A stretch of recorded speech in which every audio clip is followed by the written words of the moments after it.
بسم الله الرحمن الرحيم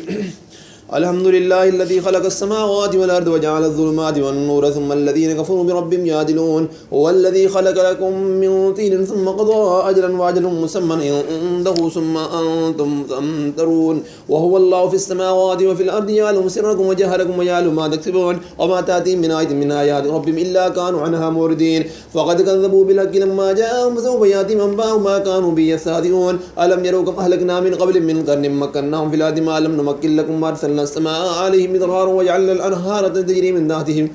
فأهلكناهم بذنوبهم وأنشأنا من بعدهم قرنا آخرين ولو نزلنا عليك كتابا في قرطاس فلمسوه بأيديهم وقال الذين كفروا إن هذا إلا سحر مبين وقالوا لولا أنزل عليه ملك ولو أنزلنا ملكا لقضي الأمر ولما لا ينظرون ولو جعلناه ملكا لجعلناه رجلا وللبسنا عليهم ما يلبسون ولقد استهزئ برسل من قبلك فحاق بالذين سخروا منهم ما كانوا به يستهزئون قل سيروا في الأرض ثم انظروا كيف كان عاقبة المكذبين كل من ما في السماوات والأرض كل لله كتب على نفسه الرحمة ليجمعنهم إلى يوم القيامة لا ريب فيها الذين خسروا أنفسهم هم لا يؤمنون وله ما سكن في الليل والنهار والسميع العليم قل أغير الله اتخذ وليا فاطر السماوات والأرض وهو يطعم ولا يطعم قل إني أمرت أن أكون أول من أسلم ولا تكونن من المشركين قل إني أخاف إن عصيت ربي عذاب يوم عظيم من يصرف عنه يومئذ فقد رحمه وذلك الفوز المبين من يمسسك الله بضر فلا كاشف له إن هو إلا هو من يمسسك بخير فهو على كل شيء قدير وهو القاهر فوق عباده وهو الحكيم الخبير قل أي شيء أكبر شهادة قل الله شهيد بيني وبينكم وهو يحيي لي هذا القرآن لينذركم به ومن بلغ أئنكم لتشهدون أن مع الله آلهة أخرى قل لا أشهد قل إنما هو إله واحد وإنني بريء مما تشركون الذين آتيناهم الكتاب يعرفونه كما يعرفون أبناءهم الذين خسروا أنفسهم فهم لا يؤمنون ومن أظلم ممن افترى على الله كذبا أو كذب بآياته إنه لا يفلح الظالمون ويوم نحشرهم جميعا ثم نقول للذين أشركوا أين شركاؤكم الذين كنتم تزعمون ثم لم تكن فتنتهم إلا أن قالوا والله ربنا ما كنا مشركين انظروا كيف كذبوا على أنفسهم وضل عنهم ما كانوا يفترون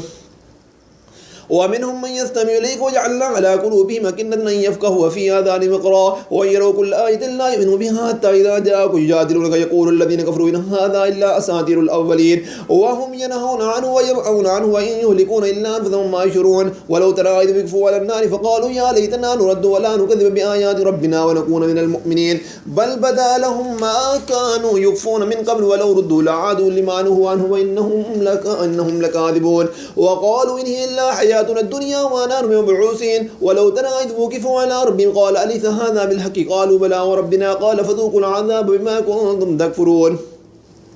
قد خسر الذين كذبوا بلقاء الله حتى إذا جاءتهم الساعة بغتة فقالوا يا حسرتنا على ما فرطنا فيها وهو يحملون أوزارهم على ظهورهم لا ساء ما يزرون وما الحياة الدنيا إلا لعب ولهو وللدار الآخرة هو خير للذين يتقون فلا تعقلون قد نعلم إنه ليحزنك الذي يقولون فإنهم لا يكذبونك ولكن الظالمين بآيات الله يجحدون ولقد كذبت رسل من قبلك فصبروا على ما كذبوا وأوذوا حتى أتاهم نصرنا ولا مبدل لكلمات الله وقد جاءك من نبأ المرسلين وإن كان كبر عليك إراد فإن استطعت أن تبتغي نفقا في الأرض أو سلما في السماء فتأتيهم بآية فلو شاء الله لجمعهم على الهدى فلا تكونن من الجاهلين إنما يستجيب الذين يسمعون والموتى يبعثهم الله ثم إليه يرجعون وقالوا لولا نزل عليه آية من ربي قل إن الله قادر على أن ينزل آية ولكن أكثرهم لا يعلمون وما من دابة في الأرض ولا طائر يطير في جناحيه إلا أمم أمثال ما فرضنا في الكتاب من شيء ثم إلى ربهم يحشرون والذين كذبوا بآياتنا ثم وكم في الظلمات من يشاء الله يضلهم من يشاء يجعلهم على صراط مستقيم قل أرأيتكم إن آتاكم عذاب الله يؤتكم الساعة أغير الله تدعون إن كنتم صادقين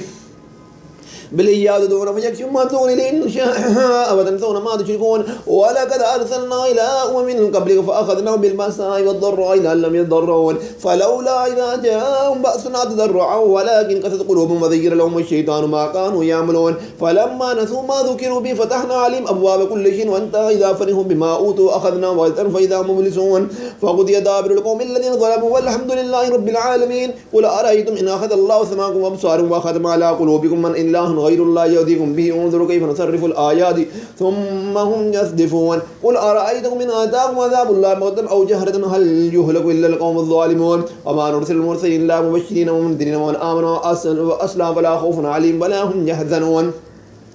والذين كذبوا بآياتنا يمسهم العذاب بما كانوا يفسقون قل لا أقول لكم إني خزائن الله ولا أعلم الغيب ولا أقول لكم إني أعلم ملك إن أتبع الله ما يوحى إلي قل هل يستوي الأعمى والبصير أفلا تفكرون به الذين يخافون أن يحشروا إلى ربهم ليس لهم من دونه ولي ولا شفيع لعلهم يتقون ولا تطرد الذين يدعون ربهم بالغداة والعشي يريدون وجهه ما عليك من حساب من شيء وما من حسابكم عليهم من شيء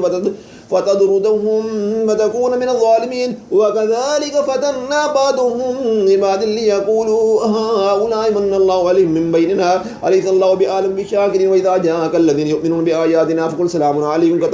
كتب ربكم على نفسه الرحمة أنه من عمل منكم سوءا بجهالة ثم تاب من بعد وأسلم إنه غفور رحيم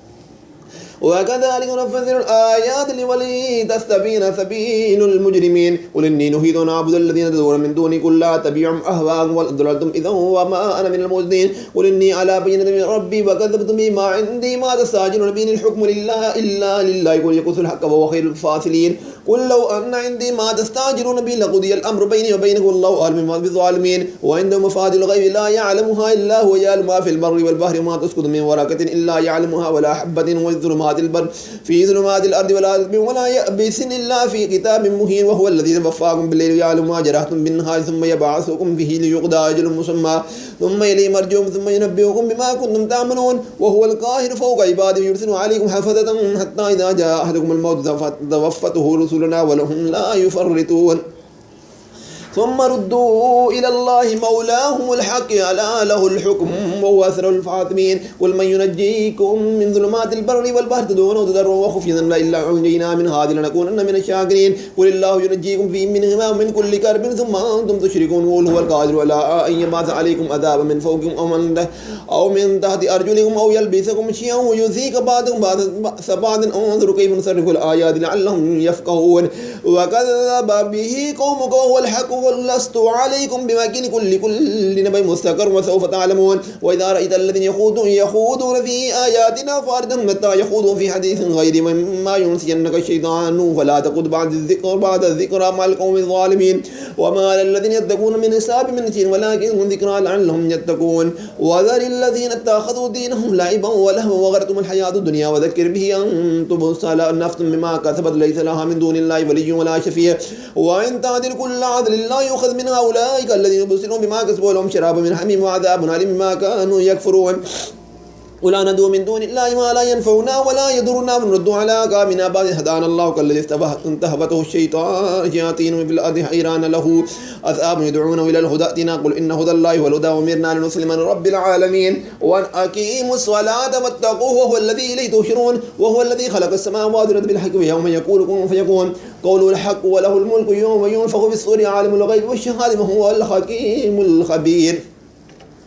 وإذ قال إبراهيم لأبي آذر تتخذ أصناما آلهة إن أراك وقومك في ضلال مبين وكذلك نري إبراهيم ملكوت السماوات والأرض ويكون من القوم موقنين فلما جن عليه الليل رأى كوكبا قال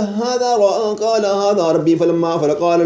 قال لا أحب الآفلين فلما رأى القمر بازغا قال هذا ربي فلما أفل قال لئن لم يهدني ربي لأكونن من القوم الضالين فلما رأى الشمس بازغا قال هذا ربي هذا أكبر فلما أفل قال يا قوم إني بريء مما تشركون إني وجهت وجهي للذي فطر السماوات والأرض حنيفا وما أنا من المشركين وحاجه قوم قال تحاجوني في الله وقد هداني ولا أخاف ما تشركون به إلا إن شاء ربي شيء وسع ربي كل شيء علما أفلا تذكرون كيف أخاف ما أشركتم ولا تخافون أنكم أشركتم بالله ما لم ينزل به عليكم سلطانا فأي الفريقين أحق بالأمن إن كنتم تعلمون الذين آمنوا ولم يلبسوا إيمانهم بظلم أولئك لهم الأمن وهم مهتدون وتلك حجتنا آتيناها إبراهيم على قوم نرفع درجات من نشاء إن ربك حكيم حكيم عليم. ووهبنا له إسحاق ويعقوب كلا هدينا ونوحا هدينا من قبل ومن ذريته وداود فسليمان وأيوب ويوسف وموسى وهارون وكذلك نجزي المحسنين وزكريا يحيى وعيسى والجند كل من الصالحين وإسماعيل واليسع ويونس ولوطا وكلا فضلنا على العالمين من آبائهم وذرياتهم وإخوانهم واجتبيناهم وهديناهم إلى صراط مستقيم. ذلك هدى الله يهدي به من يشاء من عباده ولو أشركوا لحبط عنهم ما كانوا يعملون. أولئك الذين آتيناهم الكتاب والحكم والنبوة فمن يكفر بها هؤلاء فقد وكلنا بها قوما ليسوا بها كافرين. أولئك الذين هدى الله بهداهم مقتدي. قل لا أسألكم عليه أجر هو إلا ذكرى للعالمين. وما قدر الله كقدر إذ قالوا ولا ما أنزل الله ولا بشر من كل ما أنزل الكتاب الذي جاء به موسى نورا وهدى للناس تجعلونه قراءات تبدونها وتخفون كثيرا وعلمتم ما لم تعلموا أنتم ولا آباؤكم قل الله ثم ذرهم في خوضهم يلعبون. وهذا كتاب أنزلناه مبارك مصدق الذي بين يديه ولتنذر أم القرى ومن حوله وللذين يؤمنون بالآخرة يؤمنون به وهم على صراطهم يحافظون. ومن أظلم ممن افترى على الله كاذبا أو قال أوحي إلي ولم يوحى إليه شيء ومن قال أنذر مثل ما أنزل الله ولو ترى إذ الظالمون في غمرات الموت والملائكة باسطوا أيديهم أخرجوا أنفسهم اليوم تجزون عذاب الهون بما كنتم تقولون على الله غير الحق وكنتم عن آياته تستكبرون. ولقد جئتمونا فرادا كما خلقناكم أول مرة وتركتم ما حملناكم وراء ظهوركم ما نرى منكم معكم شفعاءكم الذين زعمتم أنهم فيكم شركاء لقد تقطع بينكم وضل عنهم ما كانوا تزعمون. إن الله فالق الحب والنوى يخرج الحي من الميت مخرج الميت من الحي ذلكم الله بأننا تؤفكون. فالق الإصباح وجعل الليل ساكنا والشمس والقمر حسبانا ذلك تقدير عزيز عليم. وهو الذي جعل لكم النجوم لتهتدوا بها في ظلمات البر والبحر وقد فصلنا الآيات لقوم يعلمون. وهو الذي أنشأكم من نفس واحد ومستقر ومستودع فقد فصلنا الآيات لقوم يفقهون. وهو الذي أنزل من السماء ماء فأخرجنا به نبات كل شيء فأخرجنا منه خيرا عادلا نخرج به محبا متراكبا ومن النار من طلعها قنوان ودانية وجنات من أعناب وزيتون والرمان مشتبها وغير متشابه انظروا إلى ثمر إذا أثمر وإن في ذلكم لآيات لقوم يؤمنون. وجعلوا لله شركاء الجن وخلقهم وخلقوا له بنين وبنات بغير علم سبحانه وتعالى عما يصفون. وذي السماوات والأرض أن يكون له ولد ولم تكن له صاحبة وخلق كل شيء وبكل شيء عليم. ذلكم الله ربكم لا إله إلا هو خالق كل شيء فاعبدوه وعلى كل شيء وكيل. لا تدركوا الأبصار ويدركوا الأبصار واللطيف الخبير. قد جاءكم بصير من ربكم ومن أبصر فلنفسه ولمن عمي فعليها وما أنا عليكم بحفيظ. وكذلك نصرف الآيات وليقولوا درست ولنبينه لقوم يعلمون اتبعوا ما أوحي إليكم من ربك لا إله إلا هو أعرض عن المشركين ولو شاء الله ما أشركوا وما جعلناك عليهم حفيظا وما